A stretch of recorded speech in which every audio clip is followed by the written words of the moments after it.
this appears to be the week that Donald Trump wants to deal with the economy, or wants to show that he's dealing with the economy. A trip to Pennsylvania. Monday, he announces the big farmer bailout. Does an interview with Politico saying, hey, he thinks his economy, the stamp he's putting on the economy is A+++. Look, here's the good news for Republicans that are going to be on the ballot in 2026. The president's finally talking about the economy. Here's the bad news for Republicans on the ballot in 2026. He doesn't seem to accept the premise that this is a troubling economy, that this is, and anything that people feel negative, of course, he wants to say, hey, blame my predecessor. That's not it. I'm creating this golden age. But the fact that he had to do a bailout for farmers is a cell phone, right? Why do we have this? Because China's boycotting soybeans from the United States, and it's just a double whammy on our farmers. This is not a Biden policy. This was Liberation Day that Donald Trump did. And I think that's, it's interesting with presidents and how they try to blame, particularly first-year presidents, always want to keep the predecessor in the news long enough to have them still be seen as the foil if things aren't quite working out, right? I mean, Barack Obama seemed to go for almost 4 years convincing the public that he was dealing with this Bush economy that he inherited. And for the most part, the voters gave him that benefit of the doubt. He did the unique trick of changing the question of, are you better off than you were 4 years ago, to, are you going to be better off 4 years from now? He flipped the question in that Mitt Romney race and pulled it off. But for them, and for most of his first term, he was able to convince the public this was Bush's economy, and we had the Great Recession. And something that catastrophic is not something that happens overnight. So there was certainly a public that was, believed that it was Bush policies and perhaps Clinton policies and Bush policies coupled together, right? So, but Trump is not succeeding with that. When you actually look at polling, pluralities say this is Trump's economy, say that it's on him, the costs haven't gone down. And of course, Trump only has himself to blame, right? His typical bravado, this will be easy, I'll fix this right away, the golden age starts, yada, yada, yada, bing, bang, boom, right? Well, it ain't a boom, right? That's the situation he's in. What's fascinating is how he keeps claiming he's going to pay for this bailout of the farmers, right? It's a $12 billion in bailout money that he's announced. He says he's going to use the tariff money. Now, he's also said he's going to use the tariff money to give relief checks for middle and lower income folks who have been hit hard by the tariffs. And then he also thinks the tariffs are going to replace the income tax. Let me just do a little math reality check, because this is, in some ways, this is Donald Trump, right? This is the developer in him. He promises the world and then lets somebody else finance it or pay the bill. So far, the U.S. has collected approximately $250 billion in tariff revenue this year. Let's just say that's just a tad shy of the $2.66 trillion the Internal Revenue Service collects. So 250 billion doesn't quite replace 2.66 trillion. So if Donald Trump does plan to have tariff revenue replace the income tax, let me just tell you, the dollar store will become the $500 store. I mean, if we go to a consumption tax, which there's always been this movement of some on the right who hate the income tax, who want to repeal the constitutional amendment that allowed the income tax. They push what they call a fair tax or a consumption tax. The Europeans call it a VAT tax, a value-added tax. Literally what it does is double, triple, quadruple the price of a common consumer good. The argument goes, hey, if a rich person buys a yacht, they're going to pay an exorbitant tax, and that will be good for the coffers. But the problem is, it is going to be lower and middle income that end up paying a bigger chunk of their income to taxes than upper income will. So it is a totally regressive tax system. Punishes middle and lower, the middle and the lower class, and rewards the wealthy. It's interesting to me how often Trump hints at wanting to get rid of the income tax, which is ultimately it is to me, it's sort of a very fringe thing to believe when you consider sort of how our system works. But he's trying to mainstream the idea. But again, his plan is he thinks it, I think he called it once, the external revenue service will replace the internal revenue service. But guess what, folks? The American consumer would pay the taxes, just like the American taxpayer pays. But there's a little bit more fairness in our tax code. It could be a little more fair, and it's not. But at least the tax code as it stands, a heck of a lot more fair than doing some sort of consumption tax, which would just be a punishing and talk about exasperating income inequality. It would do so in a heartbeat. But in some ways, I'm burying the lead here. The fact that Trump is talking about two things regarding his tariff policy, right? One is to bail out the farmers. And then two is to use tariff income to cut a government check to anybody, as he called it, not including high income people, but a $2,000 check for every taxpayer. I don't think that's going to pass Congress. You already have some deficit hawks. And again, I sometimes want to be careful using the phrase deficit hawks. There are no deficit hawks in Washington. What you have is you have partisans who care about the deficit when the other party's in charge, right? There are chunks, and that is a fact. There's a handful of Democrats and a handful of Republicans that do talk about the debt and deficit. Usually they care about it more when the other party's in charge. Yes, there's one or two, and I think on the Republican side, there's enough that don't want to look like hypocrites that they're not going to be for writing these checks. But again, I go back, the real headline is Donald Trump admits his economy isn't working, so he's desperately trying to throw money at the problem, right? That's what's really happening here. And if they feel like they have to go down that road, they're in big trouble. Now let's talk about, just very quickly, sort of how the economy plays in a campaign. There's sort of a traditional measurement here, and sort of there's sort of a running theory. This has gotten, there's been studies among political scientists on this. This isn't just sort of speculation, but basically what the economy actually is in May, June of an election year is what that economy is, will be the perception of the economy that the voter thinks of going into November. The point being is that if we are in a recovery in August, September, or October, the voter isn't going to feel it by election day. This happened to George H.W. Bush in 1992. The economy wasn't doing well. It was starting to recover in the fall of 92, but by that point it was too late. Clinton had already won the argument that Bush had taken his eye off the ball in the economy, and then it was up to him to turn it around.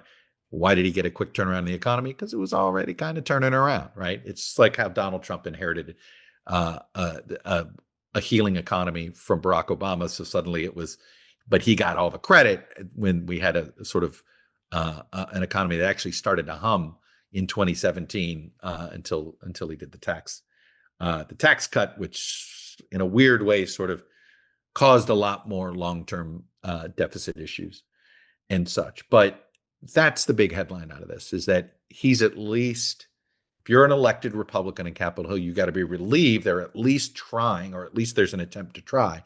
Now, he undermines himself on his economic argument when he doesn't want to, he calls affordability a con job, or, he says, yes, I know things need to go lower, but hey, that was the previous one. And we're making, this is going to be amazing. And, he talks about things that aren't happening yet, all this manufacturing that he's bringing back. In theory, he's hoping to bring back some manufacturing, but as we've seen, this economy actually has been punished on the manufacturing front more so with these tariffs. But that to me is the biggest, to me, the really big headline is Donald Trump acknowledges his economy's terrible, and he's trying to throw money at the problem to try to buy some calm, right? And frankly, I think any president in this position would be looking for some way to do this. Trump being he's sort of a non-ideological, sort of his version of populism is chicken in every pot. Let me write a check. Let me do this. You throw money today and worry about tomorrow, right? That is the philosophy of Donald Trump, which is why when he leaves the presidency, whoever's his successor is going to have a total and complete S show to deal with, because he will not care of the situation he leaves. He will do everything he can to push any problem off on his successor, no matter who his successor is. It's really great when you get a sponsor that you already use. And guess what? Quince is something that in the Todd household, we already go to. Why do we go to Quince? Because it's a place you go where you can get some really nice clothes without the really expensive prices. And one of the things I've been going through is I've transitioned from being Mr. Coat and Tie guy to wanting a little more casual, but to look nice doing it, is I've become Mr. Quarter Zip guy. Well, guess what? Guess who's got amazing amounts of quarter zips? It is Quince. I have gotten quite a few already from there. The stuff's really nice. I mean, look, they have Mongolian cashmere sweaters for $50.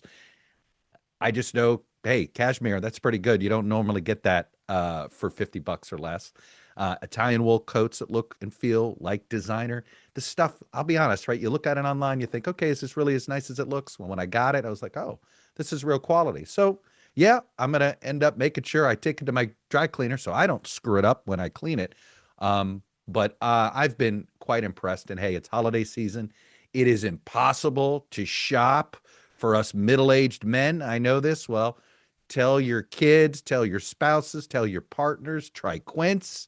Or if you're trying to figure out what to get, your adult child, what to get your mom or dad, I'm telling you, you're going to find something that is going to be comfortable for them on Quince. So get your wardrobe sorted and your gift list handled with Quince. Don't wait.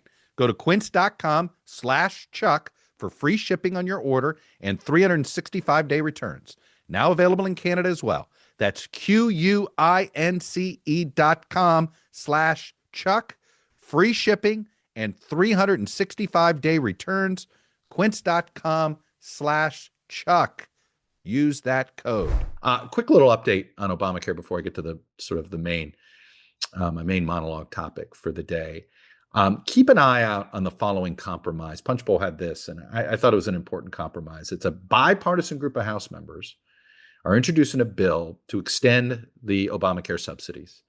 They would extend them for 2 years. They would add income limits, so there'd be some sort of essentially means test of some sort, and put in some anti-fraud measures, which is usually code for, fraud, waste, fraud, and abuse. Frankly, anytime, each party claims that they're always worried about it. I think they generally are worried about it, but they always put a higher price on what waste, fraud, and abuse is going to deliver than it actually does, just so you know. This is true whether it's Democrats doing it or Republicans doing it. I'm just telling you, whenever you hear, oh, we're going to get waste, fraud, and abuse is going to account for X percent. Okay, good luck with that. That those are not real dollars to be counting on.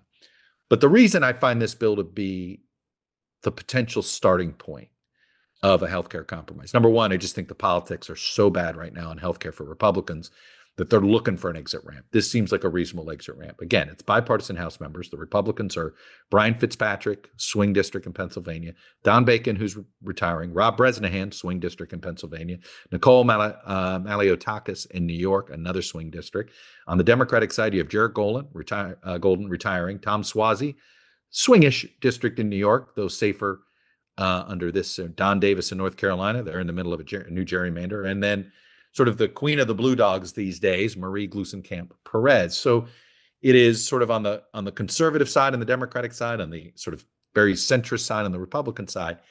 In theory, in the pre-Trump era, this is how compromises were struck. This is how you got out of this situation. I think this is the framework. They're threatening a discharge petition if they can't get a vote. We know where Johnson is on this. He doesn't want to. But the point is if you told me senators sort of took up this framework as a framework, it wouldn't surprise me. Now, look, let's be realistic here.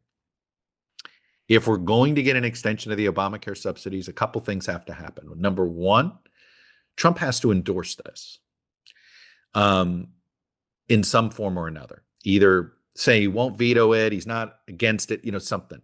And sort of there's different levels of him supporting it. He can sort of grudgingly promise he'll sign the bill into law, which is code for let Democrats carry most of the water, provide just enough Republicans to get it passed. So in the Senate, that would mean you go find 13 Republicans. In the House, I'm guessing it would be sort of, 2/3 of the Democratic House and 1/3 of the Republican House. So something akin to that. Obviously, I still think there's a chance Trump just says, no, extend it. Maybe he does 1 year, whatever, and he sort of dictates the terms of the debate. But I still think it may, in that sense, then maybe it will be more Republicans than Democrats. But I think where things stand now in the House, what I don't envision is a bill that passes the House with more Republicans than Democrats to extend Obamacare subsidies.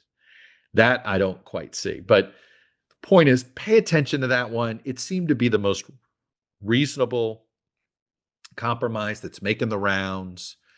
2 years sort of takes it out of the political, sort of does throw it back into the 2028 political stream, if you will. But maybe there should be a presidential fight, if you will. But that is, I just wanted to signpost that and put a little pin in that. Do you hate hangovers? Well, say goodbye to hangovers. Out of Office gives you the social buzz without the next day regret. Their best-selling out-of-office gummies were designed to provide a mild, relaxing buzz, boost your mood, and enhance creativity and relaxation. With 5 different strengths, you can tailor the dose to fit your vibe, from a gentle 1.5 milligram micro dose to their newest 15 milligram gummy for a more elevated experience. Their THC beverages and gummies are a modern, mindful alternative to a glass of wine or a cocktail. And I'll tell you this, I've given up booze. I don't like the hangovers. I prefer the gummy experience. Soul is a wellness brand that believes feeling good should be fun and easy. Soul specializes in delicious hemp-derived THC and CBD products, all designed to boost your mood and simply help you unwind. And if you struggle to switch off at night, Soul has a variety of products specifically designed to help you get a better night's rest, including their top-selling Sleepy Gummies. It's a fan favorite for deep, restorative sleep.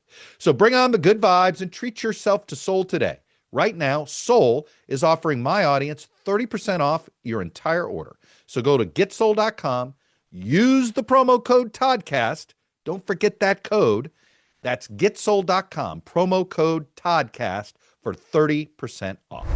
Finally, I just want to, it's sort of my way of dealing with what's going on in Texas and the primary situation. But it's more of a, the world of journalism.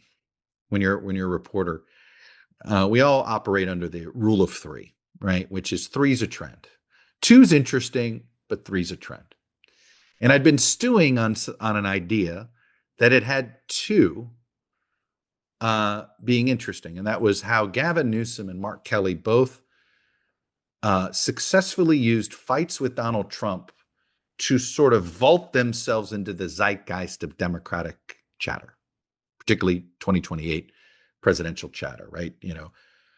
And how it's not being done with ideology, it's not being done with an issue, it's being just shown as being willing to fight Trump, right? So Gavin Newsom has been willing to fight back at Trump redistricting, debating Ron DeSantis last year, right? He's not been an ideologue. I mean, if you know Gavin Newsom and you're honest about where his place in the California Democratic Party, he's the business-friendly Democrat and always has been business-friendly Democrat. When Jerry Brown was governor, it was Lieutenant Governor Gavin Newsom hanging out with then Lieutenant Governor Texas Governor Rick Perry, talking up,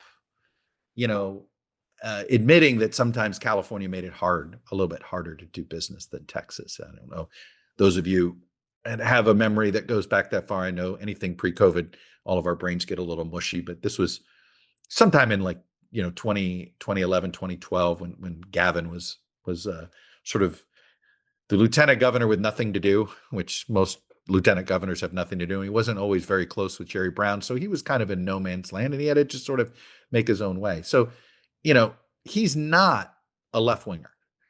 I know the perception of California Democratic politics is all liberal and left-wing. He really is sort of considered a business-friendly Democrat. I think on social issues, you could certainly call him a big liberal, but it's one of those. But it's been interesting to me how he's become essentially the early frontrunner for 2028. And it's not due to anything. He's no big policy proposals. that he's rolled out. Nothing, no big policy that he wants to run on in California. If anything, his job approval ratings among California voters have been middling at best, kind of underwater during 2024. But what really jump-started him was a fight with Trump, a fight with MAGA, right?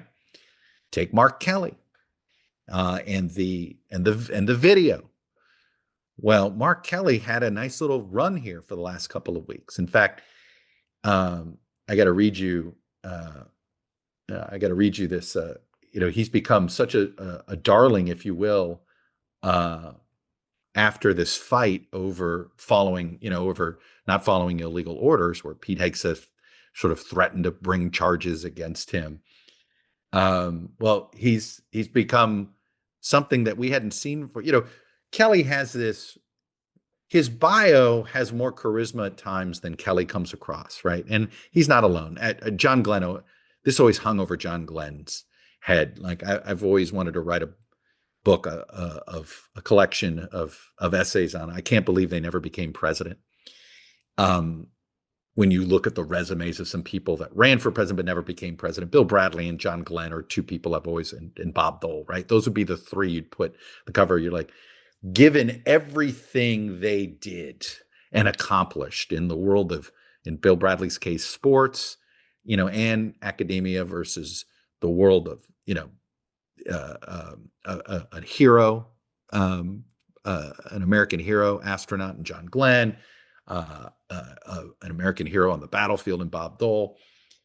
But Glenn always had this, and I think if you're going to orbit the Earth by yourself, you kind of have to be pretty good at being a loner, but that doesn't always make you the most charismatic figure. And Glenn's resume was always more charismatic than the person himself. And that's been whispered about Mark Kelly. And, a lot of people know he's kind of interested. He might be interested in running for president. He was on the short list for Kamala Harris when she was interviewing VP candidates. But there's always been whispers of, he's got the astronaut personality, which means, when you're going up and staying in space for a while, whatever it is, it takes a different type of personality to do that. It's not always the most outgoing personality, if you will. But boy, have Pete Hegseth, threaten court-martial after you, and it, first of all, really fired up. I saw a version of Mark Kelly I hadn't seen before on television. And he's taken advantage of the moment. He did doing fundraising emails. Let me read you this one that he did for Katie Hobbs, the governor of Arizona. And it begins, "You've been hearing a lot from me lately about the threats and attacks made against me from Donald Trump and his administration, what they represent and why this is such uncharted territory for all of us. I can't thank you enough for all the support you've shown me, my team, and my family. But today I'm writing you to urge you to support Katie Hobbs' reelection campaign." The point is that, Mark Kelly's also considered to be somewhat of a centrist. He himself brags about being a former Republican. He's not going to be mistaken for AOC or Bernie Sanders. But he got some juice because he picked a fight with Donald Trump, right? It gave him some energy. It gave him juice. It allowed him to stand out in a way he hadn't been able to stand out yet as among those that are pondering 2028. So that was what I was hanging on. I was like, okay, this is interesting. There's two, but I wasn't ready to write about it until I saw the announcement video for Jasmine Crockett. She, of course, is the Dallas congresswoman I've interviewed here. I really encourage anybody who didn't catch that interview I did with her a few months ago to go back and listen to that interview with Jasmine Crockett. Because I can tell you, I went into it with one idea of who she is, and I came out of it with a totally different idea. I think people underestimate her at your own peril. I think this is somebody who might be too quick. Maybe she speaks too quick. Maybe she speaks faster than she thinks sometimes, but the point is she's always thinking. And she's very savvy, and she doesn't make the same mistake twice, which is always interesting with smart politicians. But her announcement video was even more, it was sort of even more grounded in fight, if you will, with Trump. It's just her in silence, that she doesn't say a word. All you do is hear every Donald Trump insult against Crockett. So it's just Donald Trump's voiceover insulting Jasmine Crockett in all sorts of ways, her intellect, etc. And it's just first it's a stone-faced Crockett, and then at the end she smiles. How about this new one they have? Their new star, Crockett. How about her? She's the new star of the Democrat Party, Jasmine Crockett. They're in big trouble. But you have this woman, Crockett. She's a very low IQ person. I watched her speak the other day. She's definitely a low IQ person. Crockett. Oh, man. Oh, man. She's a very low IQ person. Somebody said the other day she's one of the leaders of the party. I said, you got to be kidding. Now they're going to rely on Crockett. Crockett's going to bring them back. But it's so there's my trend, right? Which is, are you going to run on something? Are you going to run on an ideology? Or are you going to run as a fighter? And right now, the fastest way to get traction in Democratic politics is to be a fighter. It's more than being left or right. It really is fight versus unite, right? I've said there are multiple divides inside each party. The two biggest in the Democratic side are the progressives and the sort of centrists. That's a big one and not insignificant, and certainly one that could hold Democrats back from having a massive successful election in 2026, depending on how these primaries pay out. But the problem is the primary voter wants a fighter. Now they'll take a centrist if you're a fighter, and that's the point I'm making here. I think it's fascinating to watch, particularly with Newsom and Kelly, because having the fighter sort of picking a fight with Trump avoids the progressive litmus tests, and in some ways you can connect with progressives on emotion rather than on substance. And you can, and that, look, Bill Clinton, I would argue, was able to win over the base of the party when he showed himself to be a fighter. He never changed his ideology. He never sort of veered left on ideology. He was always sort of very much in the center left, but he showed he was willing to punch back. And so, and certainly when he took a hit with impeachment, that's when the base really finally fell in love with him, because again, he showed himself to be a fighter. So I think I'm not saying that this might not, might be a necessity if you want to run for office in 26 or 28. But I will lament that, I could argue that Democrats are going down the same road that Republicans have been on for the last decade, which is Republicans don't run on anything. They don't run on any big ideas. What they really run on is owning the libs, right? Like that's the cohesive messaging, which is fight back, right? I've heard it from conservatives. Well, you got to fight back. And, there's not enough fight. I mean, in fact, it gets me to one more item I want to get to you guys here in a minute. That kind of fits this sometimes where the left and the right aren't very self-aware of their own behavior sometimes. But Republicans have been running on this sort of just looking for fighters. And in some ways you can overcome certain, old stances, whether it's neocon stuff or it's formerly Democratic ideas or quote unquote woke things, if you bring the fight to owning the libs, right? And now you really have a Democratic Party that may be more animated by looking for those that are willing to quote unquote own the MAGAs, right? Own the right. The downside to this is you don't stand for anything. And I think there's a little more risk there for Democrats on that than Republicans. I think there's a chunk of voters that do expect Democrats to stand for something, do expect a lot of issue papers and white papers, and there could be some disappointment in that when that's missing.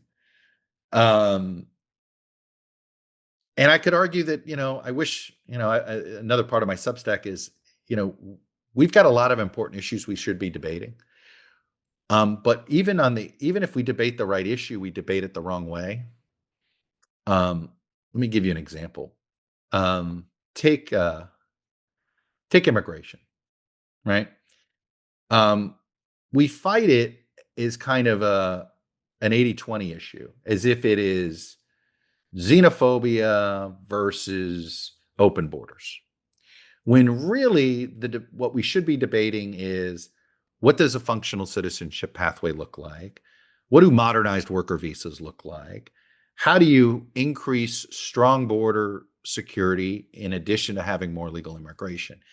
These are 5149 issues, meaning, the country's pretty divided on these solutions. They're not divided on the big ticket ideas, but we really should have a debate on, okay, how would we do this? And we're not going to have that debate. Public education is another one. We just use, school choice is just shorthand for conflict. It isn't for the debate. If you look at it as a 5149 problem, then we would be having a debate about teacher retention, funding formulas. How would we teach AI in classrooms? What is the purpose of high school in the 21st century versus what it was in the 20th century versus what it was in the 19th century? But that's not sexy. That's not viral.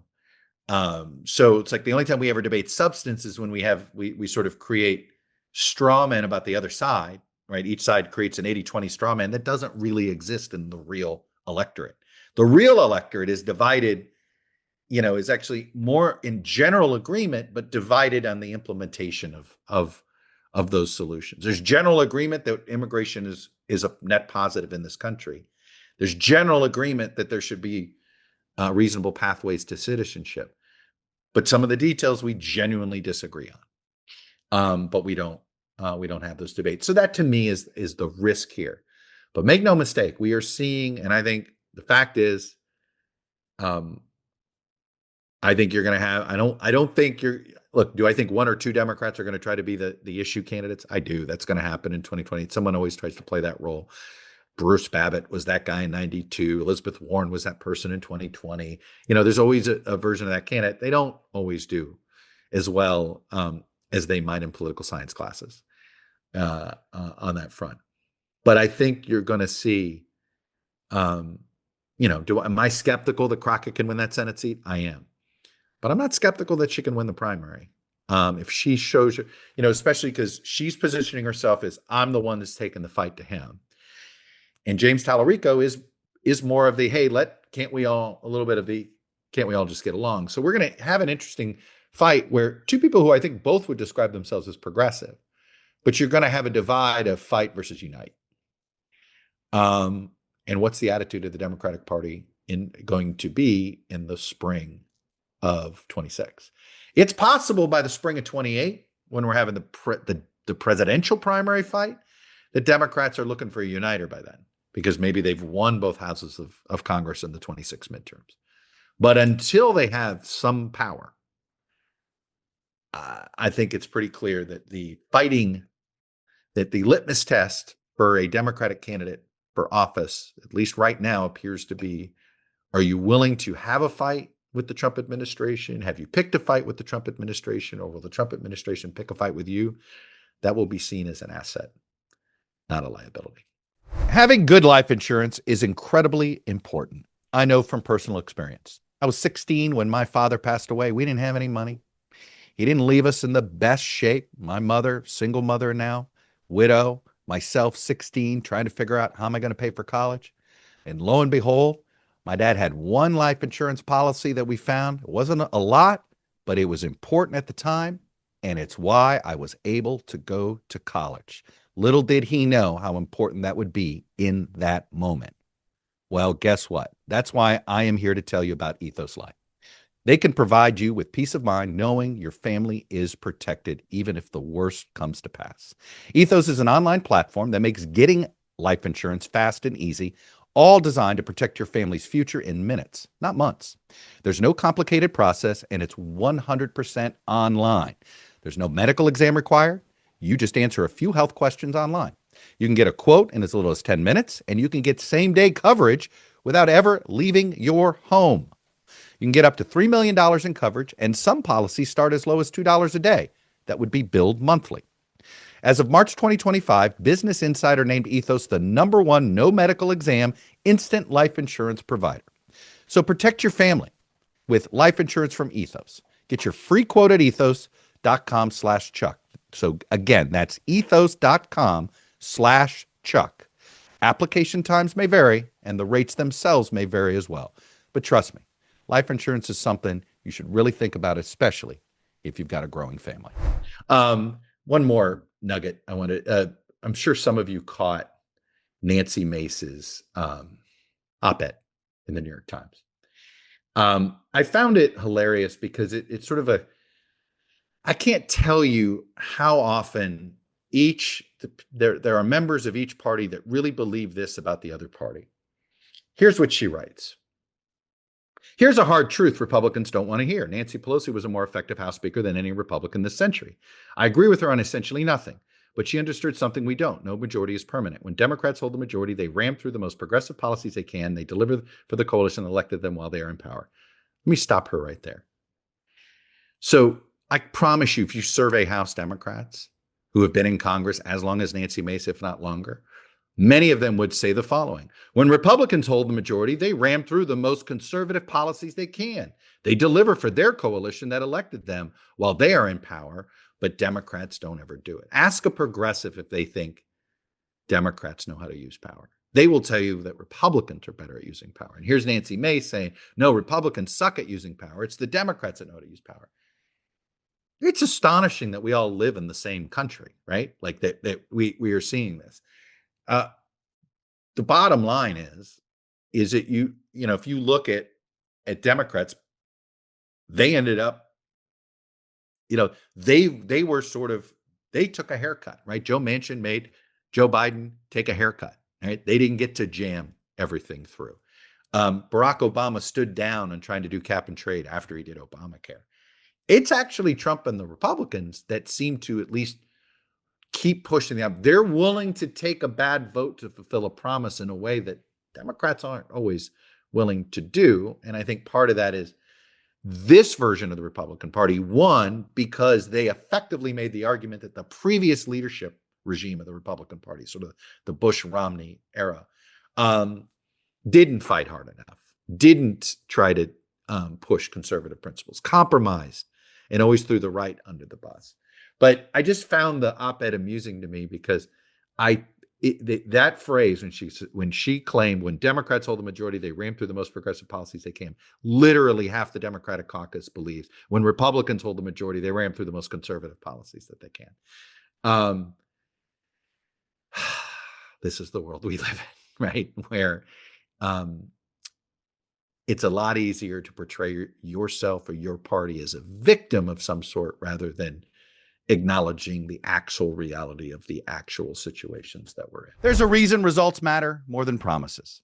Just like there's a reason Morgan & Morgan has become America's largest injury law firm. For the last 35 years, they've recovered $25 billion for more than 500,000 clients. It includes cases where insurance companies offered next to nothing, short of shortchanging, seeing if they could get away with it. And Morgan & Morgan fought back, and they won millions. In Pennsylvania, one client was awarded $26 million. It was a staggering 40 times the amount that the insurance company originally offered. That offer, $650,000, whatever it took to sort of get away without paying.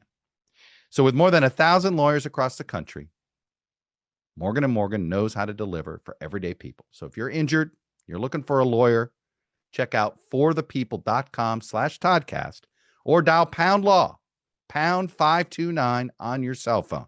And remember, all law firms are not the same. So give Morgan & Morgan a look. Their fee is free unless they win.